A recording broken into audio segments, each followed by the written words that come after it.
Welcome back to the Little Scale Cars YouTube channel, and today we have our first ever mainline review with the Lotus Evija. Alrighty, if you've been following me on Instagram for any length of time, you'll probably have figured out by now that I am a massive Lotus fanboy, so the fact that Hot Wheels gave us this casting at all is already super exciting to me. But with all that out of the way, let's go ahead and get right into the casting and see if it's good or not. So picking it up and taking a little look on it, we will see it does look pretty good from every angle, which means that our proportions are in fact pretty good. That is probably the biggest sigh of relief given the string of castings that we've gotten this year that haven't had the best proportions. Our wing back here is metal, so no plastic wing. You don't have to worry about the roof ever, or the wing ever being warped. Sorry about that. Speaking of the roof is of plastic. It is part of the window piece, which doesn't look that great when it's got a yellow interior, because you can see right into it. But I think it could have been part of the metal. I don't think that would have been too hard to do.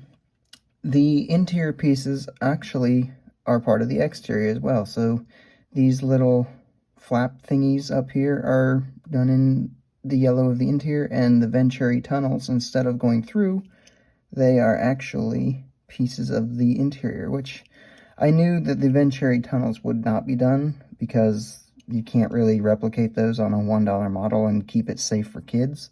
But, you know, I don't hate the way that they ended up doing this. Moving on to the paint and deco, we have some classic Lotus colors here with our green and yellow. Going back to these Venturi tunnels and the way that they kind of did this, now this is really not a way that you typically will see an Evija done when you just look up a Lotus Evija on Google Images or something like that. You won't typically see them in two-tone color patterns, so it is a little odd that they decided to go that route. However, if you're on the configurator for Lotus on their website, you can do this. This is an option that you can style your Evija to look like, so I can't give them too much crap for doing it this way. Moving on to our details, we have headlights, nice and tampoed on there.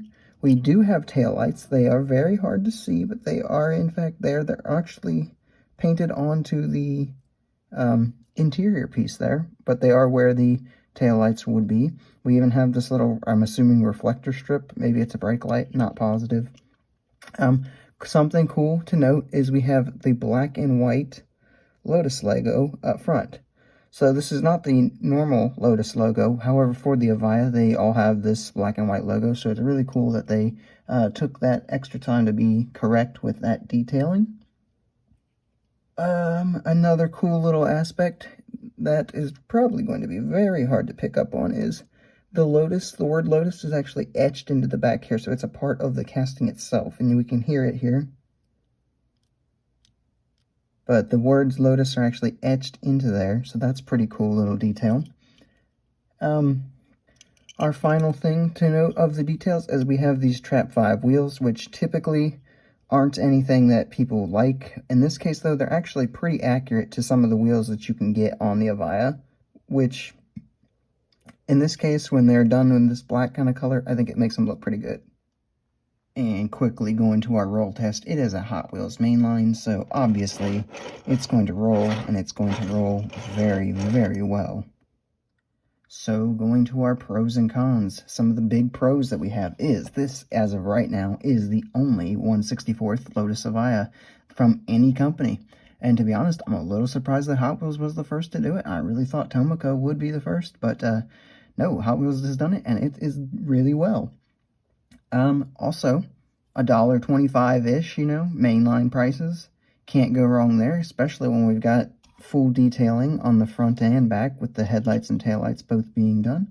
So all of that factored in, really good, some pros here.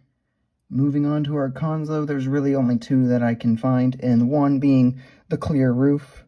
I'm not a huge fan of that. I think perhaps they could have done that kind of interior etching or whatever it is that they do on certain models for the roofs that kind of make their clear not as clear, not as transparent. I think the Amira casting has And the Zonda R casting is done similarly, I believe. Anyway, wish it wasn't so clear, especially on the yellow interior. The other big con is actually in the casting itself, and it has to do with the rear wing being up. Personally, I think the Evija looks better with the wing down. Typically, in pictures, you see it with the wing down, and I'm actually pretty surprised that they decided to go with a wing up for this casting, especially because even when you do see the wing up, it is very, very seldomly up that high. So that's kind of an interesting choice, and one that I kind of prefer they had not gone with. And here we have it with some other Lotus models that you might have in your collection, with the Matchbox Lotus Evija and the Tomica Lotus Elise.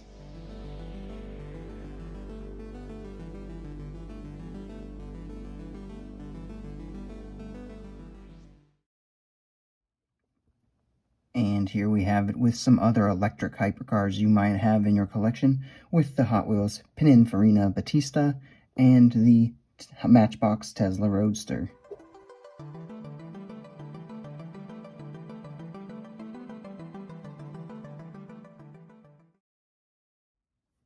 So it's time to give my overall final thoughts on the Hot Wheels Lotus Evija, something that I've been looking forward to ever since it was announced, and hoping, and if you follow me on Instagram, you know from my stories, hoping and begging that this would eventually be done, and here it is. So what do I think?